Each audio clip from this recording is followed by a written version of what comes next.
about the draft. So here's the picks we got. We have one pick in the first 3 rounds.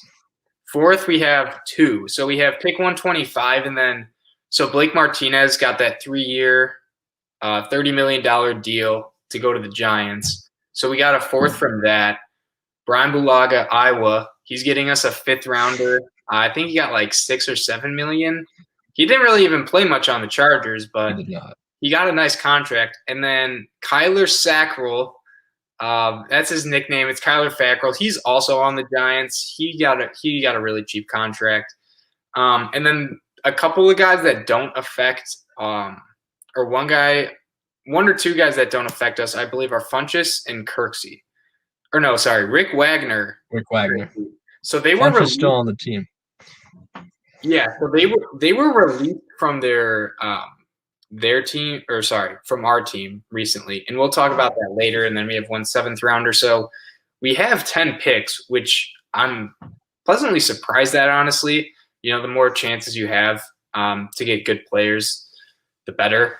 And so we can start with our needs. So our 5th biggest need is going to be inside linebacker. So Nick, do you want to explain a little bit about this man? Why is it our 5th need and not higher? So inside linebacker, very important position. The Packers need to be able to stop the run. They need to be able to create pressure on opposing quarterbacks. And this is something the Packers need to address. There's stuff that the Packers need to address more, though, which is why inside linebacker falls to 5th. Neither I nor Blake would be too upset getting an inside linebacker in the 1st or 2nd round. We just think that there are positions that need to be addressed first. Right. And I think the way the Packers have tended to draft in the last decade, I feel like we haven't had a really, really good inside linebacker since Desmond Bishop. And that was like 2010, 2011. Blake Martinez done a lot of tackles, but he couldn't cover. And a lot of those tackles were after the guy got 5 yards. And whether that was down to scheme, I know we've never had the best interior D-line, like huge dudes. So that obviously doesn't help a lot. But I would not be opposed to going with an inside linebacker in the 1st round. Neither would I.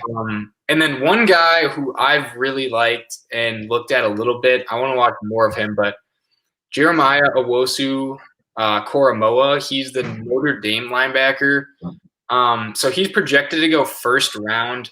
I don't know if he'll make our pick is probably the biggest issue. 2 teams that would definitely look heavy at him are the Raiders. They might have signed. They did sign Corey Littleton last offseason, but they still need help on the defense pretty much everywhere. And then the Browns, they started B.J. Goodson and Taki, and we cut B.J. Goodson last year. And their linebackers are pretty bad. They could also go other ways too, but those are 2 of the big needs. And one reason why I like him a lot for our scheme is so we have Kamal Martin and we have Chris Barnes. Barnes is a really good thumper. Both of them showed flashes, right? Like they weren't great by any stretch of the imagination, but they did a pretty good job for the expectations. But neither of them are the best in coverage. And Owusu Koromoa is a really rangy linebacker. He can get sideline to sideline. He hits really hard. I would love this dude on our team if we did decide to go that route in the 1st round. I don't think we will. I don't either. We've neglected this position literally forever, so it's unlikely. And then the next need, the 4th biggest need, is going to be offensive tackle. Why do you think this is the 4th biggest need? Well, first of all, we just cut Rick Wagner, so he's gone. He was on our line. And Bakhtiari, he tore his ACL late in the season. That's usually an injury that can take up to a year to recover from, so he probably won't be ready to go the first few weeks. And the Packers, they love bringing in offensive linemen. They love developing offensive linemen, and they don't love re-signing offensive linemen. So it's kind of a cycle with the Packers. We bring in new offensive linemen every few years. We turn them into good linemen, and then we kind of move on to new, fresh legs. So Bakhtiari, obviously, when he comes back, will still be an all-pro, I'm sure. He's very good at football, and he'll be able to handle his own weight. On the other side of the line, we have Billy Turner, and he's a guard, but he can play tackle. He can play right tackle. I think he'll play right tackle at the beginning of the season. Even if we do draft someone, I think we'll wait a few weeks before throwing him out there onto the field protecting Aaron Rodgers. So we need an offensive tackle, and I think we're going to draft one early, maybe second round, maybe first round. It depends what's going on, where people are falling. Right. Mm-hmm. Okay, so offensive tackle. And to go off that too, so Bakhtiar in the left tackle. The inside is probably our strongest. Lindsley might be gone. Not really sure. So historically, the Packers don't sign linemen to third contracts. Two guys off the top of my head, TJ Lang and Josh Sitton. So when they got to their third contract, they'd had a few injuries. Those guys were both guards. We let them go. Sitton went to the Bears, and then TJ Lang went to the Dolphins. I'm pretty sure Sitton also went to the Lang went to the Lions. Lang went to the Lions. Yeah. Mm-hmm. So we historically just cut them or let them go after the third contract. I think that'll happen again. Elton can play anywhere on the interior. I think John Runyon wouldn't be a bad guy to just have in there. Like he did a fine job when he came in the early weeks. Lucas Patrick I'm not excited or thrilled about him being in there, but like it could be do worse. It could be Don Barclay, right? It could be Don Barclay. And then they also drafted two other guys who we haven't seen much action from. I think one was a center and one was a guard. So I think the interior is fine, especially if Billy Turner can play right guard or right tackle. But if we have any injuries, that's where we kind of get in a hairy situation, especially on the tackle side. Like Bakhtiari is already going to miss the first week or two. Mm-hmm. So that's an issue. And then if Turner gets injured, as much as we like Elton Jenkins, this man can't play like elite at every single position. So I think they'll definitely go tackle here, at minimum O-line. And then I did want to throw in one name, Elijah Vera Tucker. So he's an O-lineman on USC. And one thing with him is he can play tackle or guard. And the Packers clearly value that, as they have Billy Turner and Elton that can play they can cover any position on the O-line themselves. So I really, really think he wouldn't be a bad target in the first round. Hopefully he falls. It all just depends on the board. All right. And next we have the need that is still a need from last year. That was probably our biggest need last year that we neglected, except for undrafted free agency, in an amazing draft class for receivers last year. And this year, it's also amazing. I don't know. It might honestly be better. This year's better than last year, I'd say. It's really close, though. It is really close. I'd say the top talent this year might be a little better than last year with Chase and Smith, but they're both really good. Tons of depth. What do you think about receiver position? All right. So Rodgers needs another weapon. He has Devontae Adams. He has Robert Tonyan now, but Rodgers needs another receiver who he is confident he can go to with the ball whenever he needs to. When he's in a jam, he needs someone who he knows can create space. This is very important. I do not think we should take a wide receiver in the first round, though. I'm very against drafting wide receivers in the first round. You don't need the best receiver. We just need a receiver. And second round, third round, maybe fourth, hopefully second or third, though. Yeah. That's when I think the Packers should take a wide receiver. It'll give Rodgers another weapon. It'll give Devontae Adams I'll take some pressure off Devontae Adams because right now on third down, Rodgers looking for Adams. There were goal line drives. Rodgers would throw the ball to Adams 3 straight plays because that's all he had. That's who he trusted the most, and that's who was going to make a play. Other receivers, Equanimeous St. Brown, he drops the ball. Marquez Valdes-Scantling, he is very fast. He can create space. He catches the ball most of the time, but he does have some crucial drops. Allen Lazard, I hope we can bring him back. I think he could become better, but Rodgers needs a second receiver, and the draft is a place to get one, just not in the first round. I'm with you on that. There's tons of talent. Second or third, I wouldn't be mad with the second round one, honestly, because there's tons of good ones. My thing is this, though. Would you want a slot guy or an outside receiver? I want another outside receiver.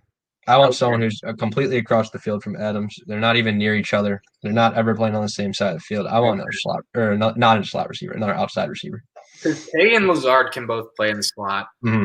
MVS is more of an outside guy. If Lazard is the number 3 receiver, Marquez would be honestly a good 4 for as much as, he's still a deep ball threat. He's one of the best deep ball threats in the league. Exactly. And we know what Tay's going to do.